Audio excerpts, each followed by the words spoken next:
Hiya, how you doing? Jimmy here. Now, if you haven't seen me before, I'm converting a Citroen Relay Panel van into a hopefully stealthy camper van. Now, in this video, I'm going to show you some of the wacky ideas and quirky things that I've made for the van. Seems like everybody's doing vans up these days, and why wouldn't you? At the end of the day, you're going to be left with a camper van that's quite a bit cheaper than a professionally made one, and you've done it exactly the way you want it. You'll have a unique vehicle that nobody else on the planet has one like it. Now, there's loads of suppliers because it's big business now, and you can normally pick up what you want from these suppliers, and they're very good. But every once in a while there's something you either can't find or it's just not quite what you want. So this is the things that I've made and the ideas that I've had to make my time in the van a little bit easier. Now, I'm not saying these quirky things that you make are super professional. Actually, sometimes they look like something you found on the workshop floor. But the one thing they've all got in common is they work. Take this for example. I bet you don't know what that's for.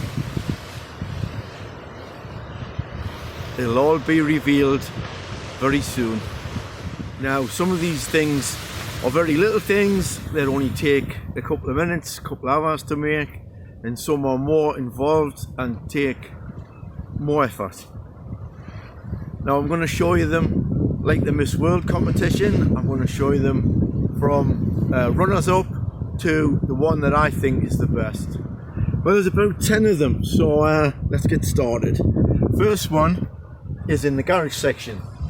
Now, this isn't so much something I've made, it's more of an idea of how to pack your stuff away in your boot. Now, when you get the van, you very first get the van and you're stripping it out, you'll probably see those hooks. They're anchor points in the back of your van. Now, if you don't throw them away, if you keep hold of them, you can reuse them as tie down, because you don't want your stuff banging around in your boot. Especially like me, I always carry tools, and that's quite heavy, so you don't want that banging around if you brake or you go over some bumps or you're cornering. So I tied them down. Now, I originally made the tie downs with those, just bits of angle iron. Now, this is sort of featured in one of my videos. I think it was the overhead cabinets video. Just look for this icon and that'll get you to the right one. And that is a really bad idea.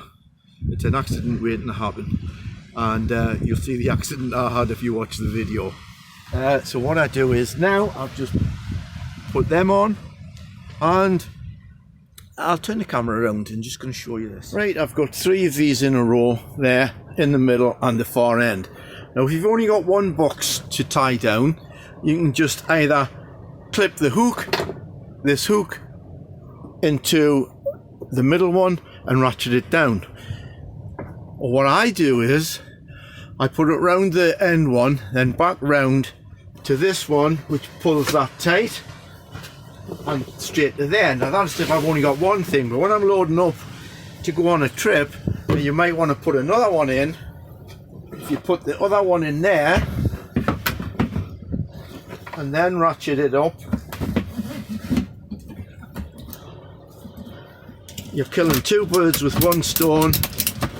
I've got the strap twisted there, but that's because I'm trying to do it on camera. And then you've got two items on the same strap, saves you using loads of straps. Well, this next item is one of the first things I realised I needed. It was on our first trip away in the camper van, me and my partner Deb, and we went to Cornwall for 19 days, and the van was very basically fitted out. I think there was only a bed, a hob and the sink in it, and Deb used to get up in the morning and make the coffee and handed to me in bed. And she was all right. She had the sink unit to put her coffee on, but I didn't have anywhere. So that was the very first thing I thought of. And when I made it and I was doing the video, you'll probably realize by now I don't use a script, and I just push the button on the camera and then off I go. 9 times out of 10 I don't know what I'm going to say. I called it my greedy tray, and the name stuck. I refer to the greedy tray all the time now. I keep saying I've made it too big, but it's ideal for keeping things next to the bed. Your glasses, your water, your whatever you need by the bed. And it works ideal. I couldn't do without it now. And in my recent road trials video, I show you it in action when I show how I use it. Well, now to my probably most ambitious thing I've done in the van. It was definitely the biggest job I've done. It took me months. As I said before, some of these things only take a few minutes, few hours, and some take a lot longer. This took me months. Now, to be fair, it was during the first COVID lockdown. Well, that wasn't the whole reason.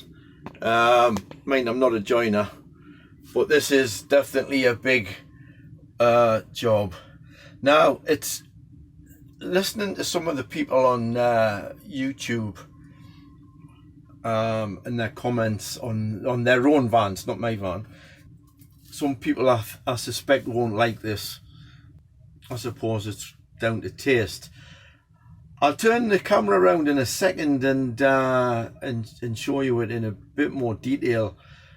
As far as featuring videos, this one is being made on video, and it spanned over about 3 videos, I think. I'll try and hunt the thumbnails out and I'll put them on in the edit. But this, as I say, it took a long time, and it's insulated. Now what I'll do is I'll show you it first, and then I'll go through the pros and cons of having a bulkhead like this. Okay, firstly I'll show you it's got quite a bit of storage. No, I haven't got the light.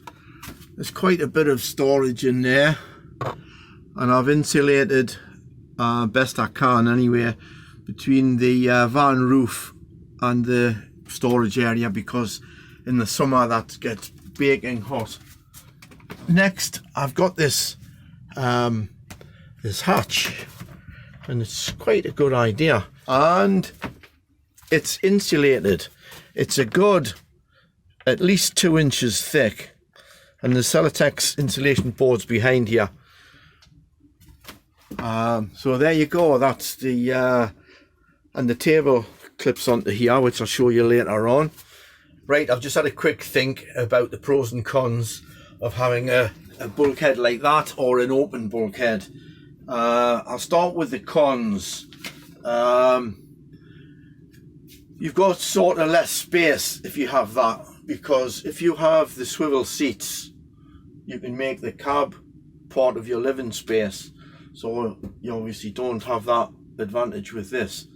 Obviously access to the cab. A lot of YouTubers have mentioned that if there's any bangs or bumps in the night and they think that someone might be interfering with the van or any sort of things that would alarm you, you can jump straight into the cab and drive off.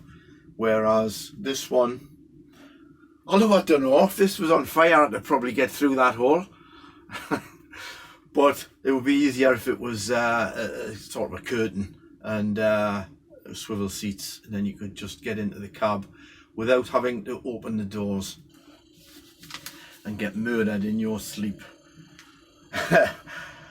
Another con is probably swiveling seats and curtains are a lot less work work than it took to make that. Now we'll go on to the pros. Firstly, I like the look of it. I like the cladding look. As you can probably tell, I've got quite a lot of cladding in here, but I like it. I think it looks really good. The insulation, in the summer, the cab is absolutely baking hot. It's really nice in here. So you keep the warm in here in the winter, and you keep the warm out of here in the summer when the cab's really hot. And another thing is, I'm gonna have to go outside and show you this, and it started to rain. So, but I'll show you. I wanted my van to be stealthy looking. I didn't want it to look like a camper van. And looking in from the cab, it just looks like an ordinary van. Where if you had curtains up, you might be able to see into the back, where you can't with this. So I'll show you what it looks like from inside the cab. Anybody walking past, you wouldn't notice a camper van. I mean, they might if they see the solar panels and the electric hook up and things like that, but not by the cab. There you go. That just looks like a van. Anybody walking past looking in just looks like a van. And that gives a lot of light in as well. And of course, privacy on a night time when you want to go to bed, that's more private than a curtain. But there you go. That's enough for the bulkhead. Move on. Now, you might have noticed how high up the bed is. Now, it's not like that by accident. I need it to be that high to get my bike in the garage section. So that's why the bed is so high. But it does pose a bit of a problem on a night trying to get in and get out. So I hope that's in shot, I made some fold away steps. And they're much more convenient than the steps we were using before, that we had to tie down every time we wanted to drive somewhere and then get them all out again on a night time. That's dead easy. I'll try and show you how to get it out without getting in the way of the camera. Right, it's very quick, only a couple of seconds and it's out. There's a little clip on the side, just undo the little clip, pull the steps forward. You've got two stairs either side, supports, and then it's really tight, so you just got to lift the bed a touch to get the stairs down, and then they drop into there, and that's it up. And just to prove that it is strong enough, and I'm nearly 6.5 stone, so there you go, that's me standing on the steps. And as far as showing you how I made it, there's a video dedicated solely to those steps, and I can't remember the name of it, but I will sort out the thumbnail and I'll put it about here so you can have a look at that if you want. Right, moving on. Another thing I noticed quite early on in my camper vanning was the need to know how much water you have. Now, we've got a 70 litre Fiamma water tank, but on our first trip we didn't know how much water was in it, so I knew I had to come up with some idea how to tell how much water you had. Now I'm gonna show you this one now. This is actually my water tank level indicator Mark II, because this is an upgrade on the first one. But what I'll do is I'll show you it first and then I'll tell you what I mean later. And there it is, that's my water system. And my water level indicator has a very, very simple idea. It's just a clear tube in the tank, and the water level goes up the tube and indicates how much you've got in. I've actually marked it with what the marks mean: 30 litres, 40 litres, 50 litres and so on. But this isn't the first system I had in. I had a similar system which involved restrictors in the clear pipe, but this idea is much better. Now that probably sounds very confusing, and I'm not surprised. It's the way I'm trying to explain it. I originally put a clear pipe in the tank as a water level indicator, but I didn't want to drill holes in the tank. You probably noticed that pipe I've just showed you is connected to the tank. The other one was in the feed line, and it worked okay, but when I cleaned it in the winter and put it back together, I must have disturbed something, and it wasn't working very well. So I've updated it and got very brave and drilled holes in my tank and done that system. Now the main thing I want to say to you is, if you're watching this, because there's 2 videos on YouTube, the first one with the restrictors, second one the upgraded one. Now the first one is sort of outdated now, and I put a big sticker on the front of the thumbnail saying there's a more up-to-date video, but people still seem to be watching the original one more than the new one, and the new one's a better idea. So I'll put both thumbnails up, and actually you could watch them both. Well, you might be saying, well, Jimmy, have you not got a table? I have. There it is. Now it's got 2 homes. It lives there through the day, and obviously at night, because you wouldn't be able to get the steps out if that was in the way. So at night it's got another home. I'll just show you them. Just get the table out and slide it up that way, and that's your table out. And then got those 2 clips which clip over there, and clips in there, and the leg comes out, and there's your table. Now the table just clips into that piece of timber on the floor, and the blue part on the leg just rests against the fire extinguisher to stop it from vibrating or knocking. Now you might be thinking, no, but that's quite restrictive trying to get in and out the van. It might even be dangerous at night time if you need to get out the van quickly. It's going to be in your way. It's not. That's where this comes in. The little thing I showed you at the beginning, that's what this is for. So what you do is, I'm going to be doing this one-handed, remember, it's much easier if you've got 2 hands. You put that up and put that there. That folds up there. Now the only problem is, if you leave go, it's going to fall down. So that's where my little tool comes in. Now I'm hoping you can see this properly. You see the little I don't know what you'd call that. That fits into the handle like that. Then you can leave go, and that stays there. Now what you do is just put that up like that, put that into there, and there you go. There's your table out of the way. Now time's getting on and we haven't had a coffee or a bacon sauna yet. You fancy one?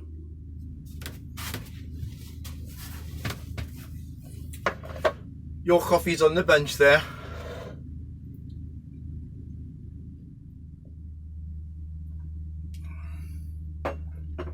Lovely. The simple pleasures of life. But the simple pleasures of life and the simple tasks of making a coffee and a bacon sandwich can be very frustrating in a van if you don't get yourself organised. When I started, I was not organised in the slightest, and it would be, oh, where's the cups kept? Oh, where's the spoons kept? Where's the coffee? Where's the water? All this. So you've got to get yourself organised. Well, you do if you've got a memory like mine. I'll show you what I've done now. What you want to do is think of all the things that you use regularly. Glasses, coffee, salt, pepper, cups, everything to hand, so you don't have to go looking for them.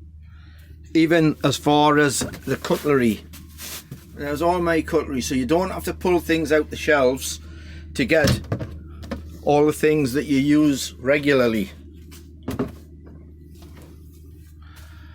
And I wanted a kitchen roll holder, and I hunted high and low. I knew what I wanted, but I couldn't find one, so I've had to make one, and there it is. And that little peg there stops it from sliding around. When you want to change it, you just pull that out,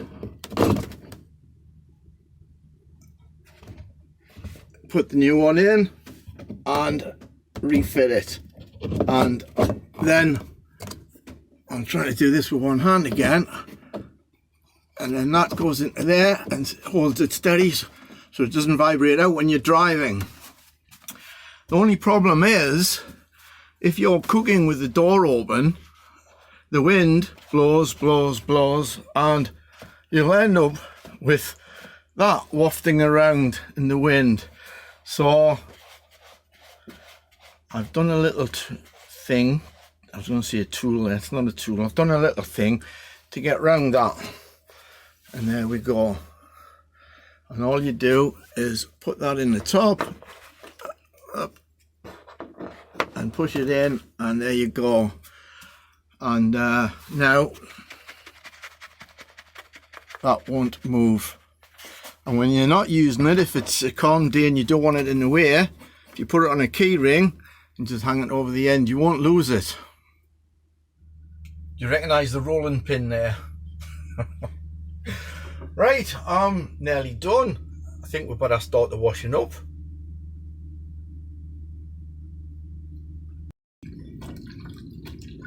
Right, we're doing the washing up. Brilliant. Oh no, where am I going to put the wet plates? Are all dripping. I don't want them dripping all over the place. Don't worry, Jimmy's got a plan. With the help of this contraption. Now, let's bring you closer. There you go. This, don't go that way, it's too bright. This was first aired on the Filey video, and me and Deb went on holiday, and Deb hadn't seen it. So that was the first time that she'd seen it on that holiday. So after she stopped laughing, she put it on Facebook, and it got a really good response. And actually that's the reason why I'm doing this film, through the response she got on Facebook for this item. And just thought you might like to see some of the other things I do. Anyway, get back to this. I'll show you how it works in a second. Right, I can't see a thing because the sun's shining in my eyes. And I need a cameraman because I'm having to do everything one-handed. But can you see that that is clipped over there? That's the other one. That one clips over there. Have I got that in shot? That clips into there. Roughly there. And that's got a couple of screws sticking up, so that goes over the screws that side, stops it slipping off. And that, much easier when you've got two hands, that fits into there like that. And hopefully you can see that because I can't see a thing. I'll turn the camera around in a second when I've put some plates in it. Well, we've had every type of weather today. We've had every season in a couple of hours today. But there it is.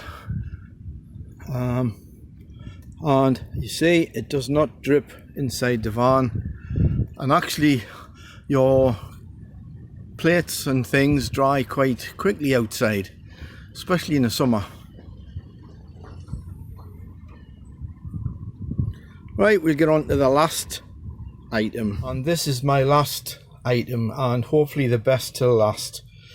This area here is a super comfortable seat, which turns into a super simple single bed, and then an occasional use shower. Now the bed and seat are pretty obvious, but the shower might not be.